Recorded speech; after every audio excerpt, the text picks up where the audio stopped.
Welcome to Innovations in Leadership, a Success League radio production. This is a podcast focused on customer success and the leaders who are designing and implementing best practices in our field. This podcast is brought to you by the Success League, a consulting and training firm focused on developing customer success programs that drive revenue. My name is Kristen Hayer, and I'm the host of Innovations in Leadership and the founder and CEO of the Success League. And today I'm excited to host Yair Bortinger. Yair is the recent winner of the Customer Success Excellence Award for Best Use of Technology in Customer Success. He also serves as the head of customer success operations for ControlUp. And I had the pleasure of meeting Yair at the awards event in London. Congrats on your award and welcome to the podcast. Thank you for having me. And thank you for the congratulations. I'm still excited about that. You should be. Before we get started, tell us a little about how you made your way into the field of customer success. It started when I was just a student and I was looking for a job. And I got into, a call center, basically, on one of the biggest cell company in Israel. So that was the best school of customer service and how to deal with customers. And after 2 years, I did some transition to high tech. Okay. And in there, I was like an account manager. It was way before it was called customer success. And I did also the technical support and the renewal and the commercial part of the running the accounts. And later on, I became a team leader and moved around for a couple of companies. And in the end, I found myself in customer success. And I'm loving it ever since. That's great. How did you end up in the operations side of success? In ControlUp, we have two segments of customers. Mm-hmm. One is the high touch and one is the no touch.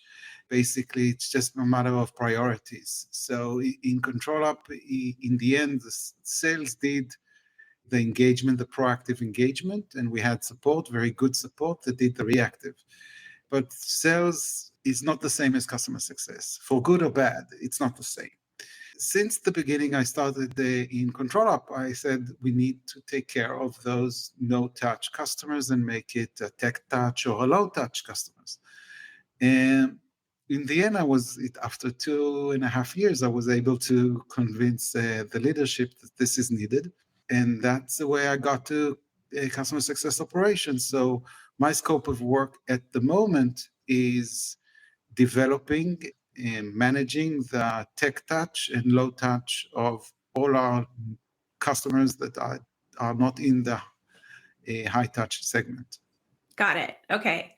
Tell us a little bit more about ControlUp. What's the company do and what does the CS team look like there? So ControlUp is a SaaS company that provides a platform for IT teams and departments. Okay. For end user computing and for monitoring the environment and also self-healing. So we have triggers and automations that actually save resources for the IT teams and help them see exactly what's going on with their users. Our success team we are 13 people in the department. Most of them are customer success managers, the conventional way. Each one has around 50 customers in their portfolio, and they are managing around 300 accounts.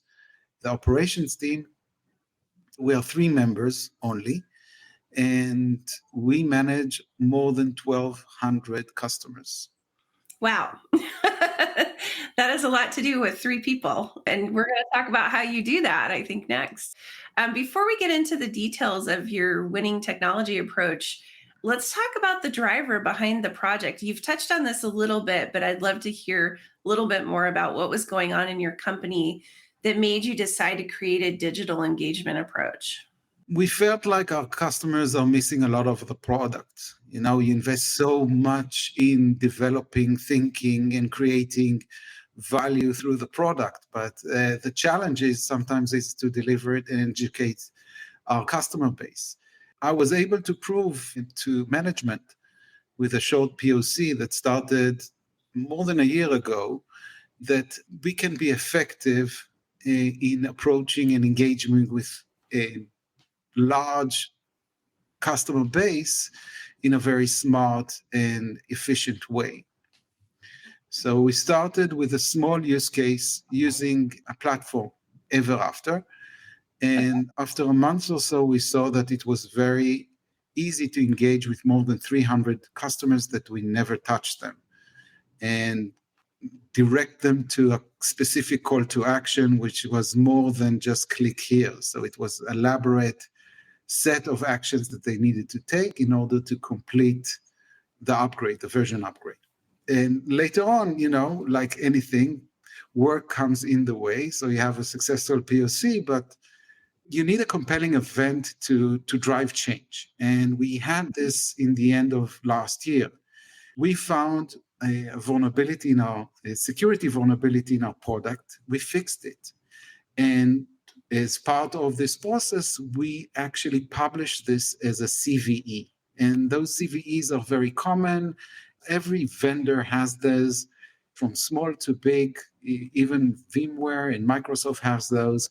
So this is very common.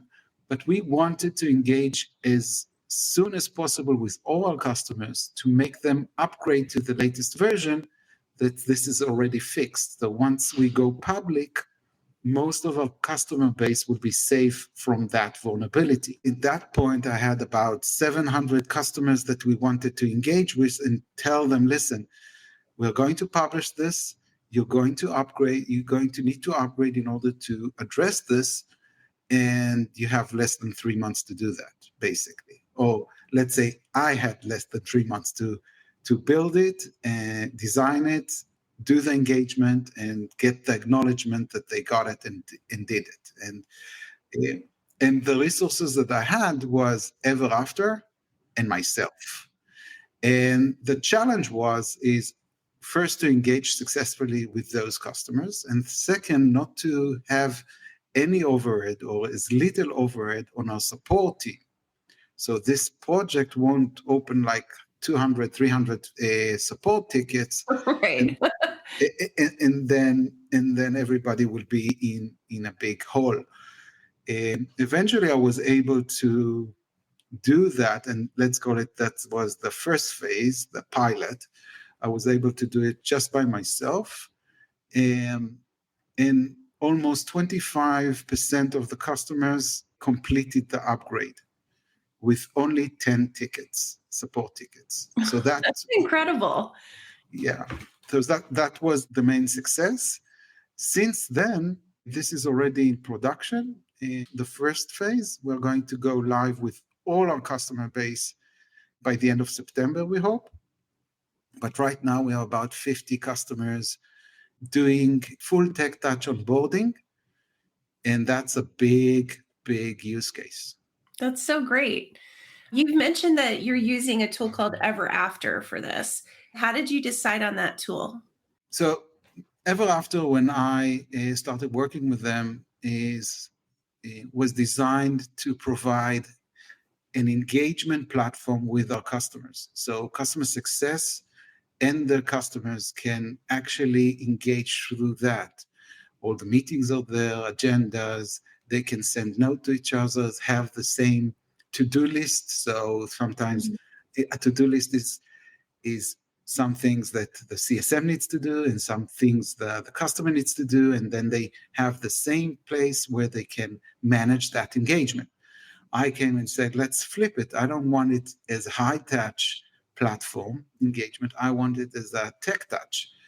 So they liked the idea and they played with me. And I really love working with them as a vendor because they are very engaged, very listening. And they developed a number of features that are on the name of Control App just for us.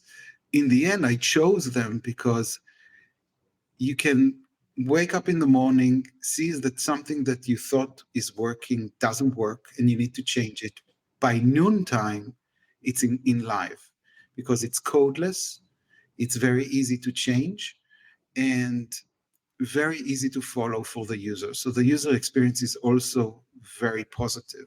And I actually did a survey asking the users, the customers who logged into Ever After, and they said that this is wonderful and it just made everything much, much simpler.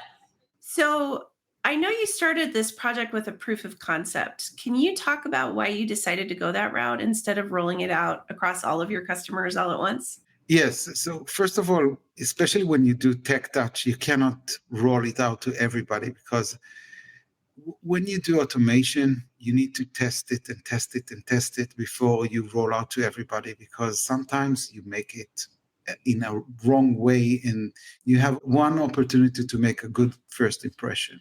Yeah. So, first of all, considering the customers, I don't want everybody to be beta testers. So, the first thing is you need to do it on a small scope. The second thing, and this is also important, the way I design or plan my project is okay, I start from the end. What is my finish line? And then I reverse engineering and see, okay, to get to that point, I need this, this, and this. And then to get to that point, I need this. So I just go back. And in the end, you cannot roll out everything at, all the project at once because then you will never roll it out. So you need to do it in steps. Make sure that it works, that your vision is proved to work on, in the field. So you do it in steps, use case by use case, add more and more until you have it. Sometimes you don't have a choice and you have to roll a lot of things at once, but sometimes you do have a choice. And I design it in a way that I will start small with a small use case, that it's easy to design, easy to follow, with a small scope of customers. And then I roll it out to more. So even that I didn't have time, let's say in the pilot phase, that I needed to engage with customers, 700 customers. And it was more than 2,000 contacts because each customer has more than one contact. It's a lot. That's a lot. I started small. I chose, let's say, 200 contacts the first day. Saw the reaction, see if I needed to change the email, see that I needed to change something in the customer hub, and then another group and another group. So by the end of the week, I had the best email and I had a very good design that customers can follow. The second week was the reminder phase. And then I saw, okay, I missed this use case. So there are some edge cases that you never think about, where you think that the customer did 2 clicks, but they actually stopped after 1 click. So you need to say, okay, you stopped after 1 click. I didn't think you would do it, but you did. So you design another widget and another condition. The way that ever after work, and this is the main reason that I chose them, is that you have visibility rules. In our CRM, I have like a related object just for this purpose. And on this related object, I have like 100 or 200 different fields, license, usage, everything. So it's like a switchboard. And the combination of those fields control the content in the customer hub. So if you're an on-premise account or your cloud account, if you use A, B, C features and not D and E, or that's what you will see in the customer hub. So it's very personalized.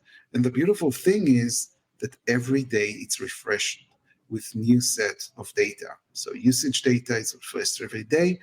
So potentially, let's say in 6 months, every customer will go into the customer hub and will see what is relevant and what is the call to action that he needs to take today.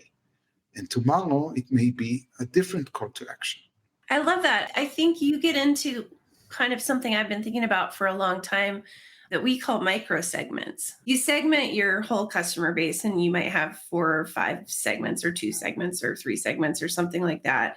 And that's kind of how you generally approach those customers with whatever journey you've designed for them. But then I think you've taken it to the level where you can get really personal with each customer.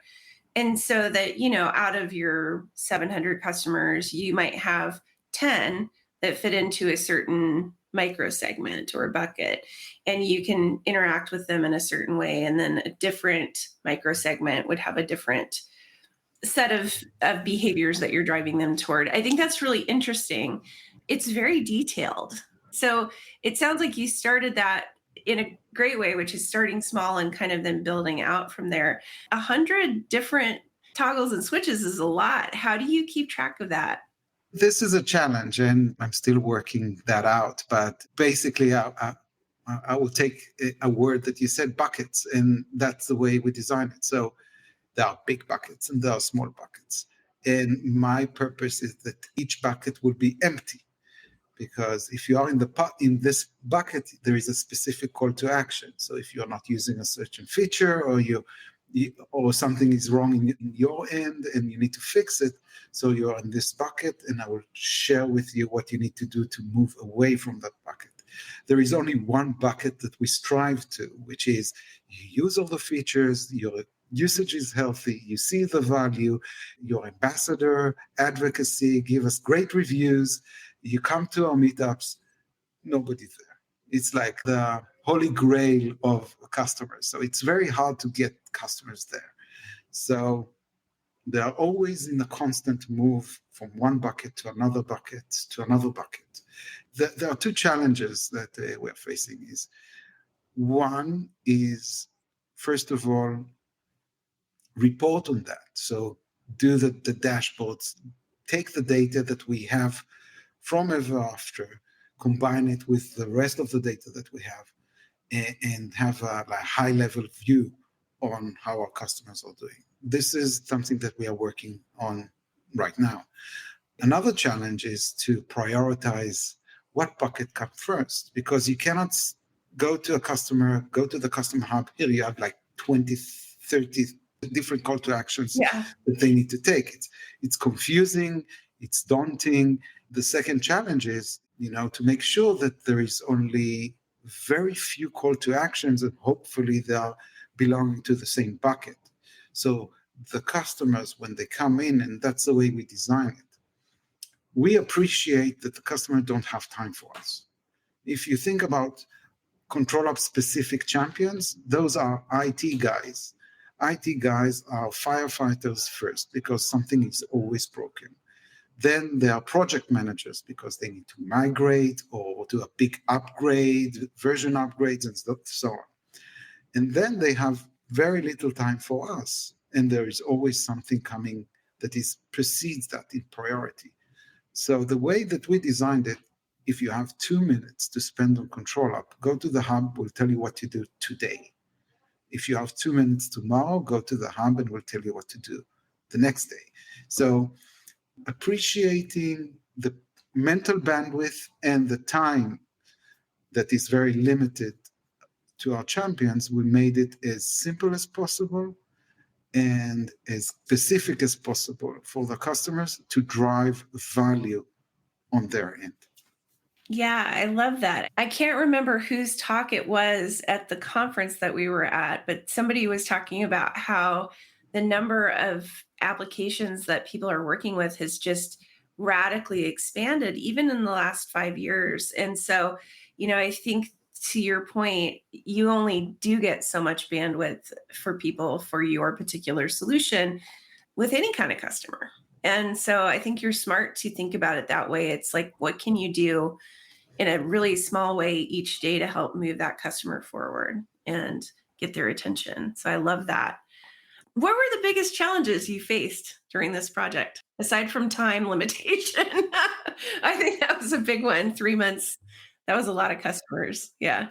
Yes. So for the pilot phase that we did, we purchased Ever After in the middle of October. So imagine mid-December, nobody's there to talk to you. So I have, from mid-October, I had like 3 weeks to implement it, and then another 4 or 5 weeks to engage with the customer and make them complete the call to action, which is a version upgrade.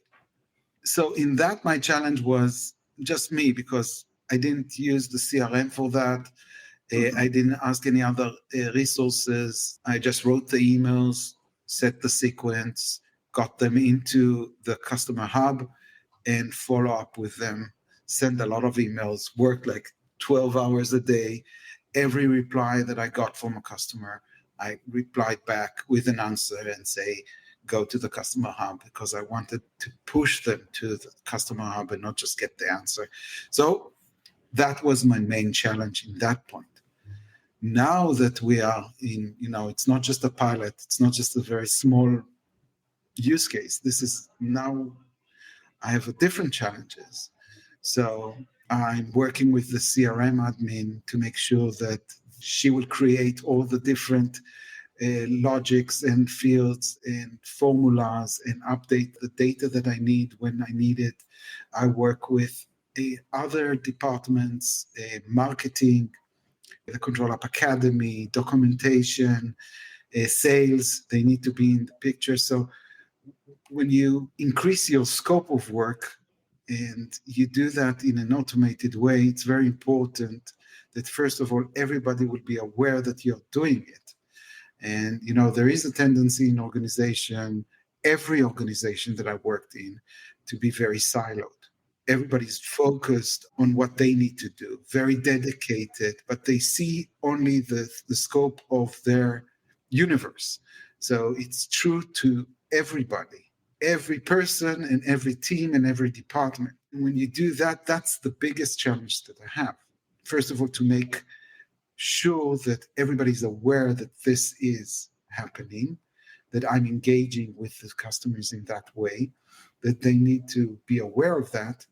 And actually, if they can leverage that, and I actually worked with all the leadership and presented my project to everybody in the customer-facing departments, marketing, sales, support, documentation, academy, and of course, CS. That is the biggest challenge. Mm-hmm. Keeping all those groups aligned. Yeah, I think you're right. It's common in a lot of companies to have those kinds of silos and to have a tough time with alignment. Looking toward the future, where do you see this program going? I'm very excited about the future. At the moment, we have about 3 big buckets, and we are starting to have those micro buckets as well. I hope by the end of the year, we will have like 20. I'm a bit ambitious, but in my end vision, so I have a program. It will take me about 18 months to get where I really want to get. Where I want is to create an experience, a positive, constant experience to my customers, to Control App users, basically, to make sure that they're up to date with the versions, up to date with all the new features, that they are using every feature that they want, that Control App is meeting and exceeding their expectations from the product. I want to help drive adoption. I want to help drive renewals and expansions. And I think it will take me about 12 months because of lagging indicators. And it just takes time to have empiric data that we made a difference in the bottom line as well.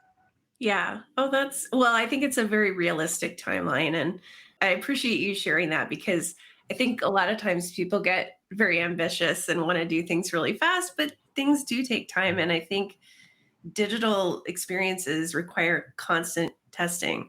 And if you're not doing that, then you don't know whether or not you're doing the optimal thing. And that just takes time. It takes time for the results to come in. And so I appreciate you sharing that with the audience. Is there anything else that you think would be a great piece of advice that you would give after this experience to others? Let's assume there's somebody in the audience who's like, oh, I should do that. What advice would you give to them? First of all, understand your champion. Don't forget the audience. Okay. Understand what's going on, what their restrictions are, what their limitations are, and be listening to their reaction and engagement with you. Do some surveys. We started the Voice of the Customer program as well, sent some surveys to just, see how we are doing right now, and then we'll see how we are doing in 6 months, see if it's better. So listening to the customers is one thing, understanding where they are. Champions, they also have their own ecosystems. They have their managers, they have their co-workers, they have their own KPIs that they need to meet. So first of all, understand how the customer works and how they can digest the content that you want to build. Once you do understand that, try small. Start small. You don't have to do all the way. Have a big vision, but start building it one step at a time and see that it works. Get the buy-in of your colleagues, of your managers, of the executives, and keep them in the loop as you progress. Because everyone is very tunnel vision on what they need to do. And everyone thinks that what he's doing is the most important thing. By the way, I also think that what I'm doing is the most important thing. But it's not true. It's everything is important, but we are close to our world. So we need to understand that we are not the focus. It's not about us. It's about the success of everybody. And once you realize that we need everyone to succeed, you need marketing to succeed. And they are going to leverage me, because in the customer hub, we are going to publish marketing materials like webinars and stuff, but I'm going to leverage them because I'm going to talk about the customer hub in newsletters. Support is going to leverage me, but I'm going to leverage them. In a sense, it's a very productive cooperation because everybody is working together. And this is what we need to strive to. That's my biggest tip. And listen to your colleagues and listen to your customers. That's great. Last question. This is something that we ask all of our guests. What do you see as the biggest trend in customer success today and why? So remember that I said that your universe is the most important. Yeah. So basically, I think that tech touch and low touch and self-service will be very big in the next 3 to 5 years in customer success. And this is because of two things. One, I think the user base and us as consumers are ready for this. We are more susceptible to self-service. We actually want things when we want them and not when the vendor can provide it. Everything is on demand today. The second thing is technology. I think technology at the moment is in the brink of being so smart. And there are so many platforms that provides you insights in real time and taking multiple sources of data and combining it in a single point of glass. So basically what ControlUp is doing for IT, there are so many platforms that do it for CS, taking it from the CRM and from usage and from social media and from community and whatever. So customer success is going to be much more tech, much more scientific, much more micro. And I think that is a trend. And this is something that customer success managers, as I was for many years, would be able, if they will adopt it smartly, will be able to be more efficient and more successful. So this is not saying this is replacing customer success managers, but it's actually empower them to be on point all the time. Yeah. And I think too, if you're a leader and you're listening to this, this is a huge opportunity. If you can start to build out this in your current organization, it positions you really well for, expanding your career as you get down the road. And this becomes more and more important too. So this is an important thing as a leader to add to your skill set, I believe. I agree with you. I think this is a huge trend. Well, Yair, thank you so much for our conversation today. Thanks for sharing your ideas on digital customer engagement. If someone wanted to get in touch with you directly, what's the best way for them to reach out? LinkedIn. Okay. I'm the only Yair Boertinger there, so it will be easy to find. Okay. We'll also include a link to your LinkedIn in the show notes too. Well, thank you again. And I also want to thank our producer, Russell Bourne, and our audio expert, Nico Rivers. This podcast is a production of Success League Radio. To learn more about the Success League's consulting and training offerings, please visit our website, thesuccessleague.io. For more great customer success content, follow the Success League on LinkedIn. You can subscribe to Success League Radio on Apple, Google, Amazon, anywhere else you get your podcasts. And thanks for listening. We hope you'll join us next time.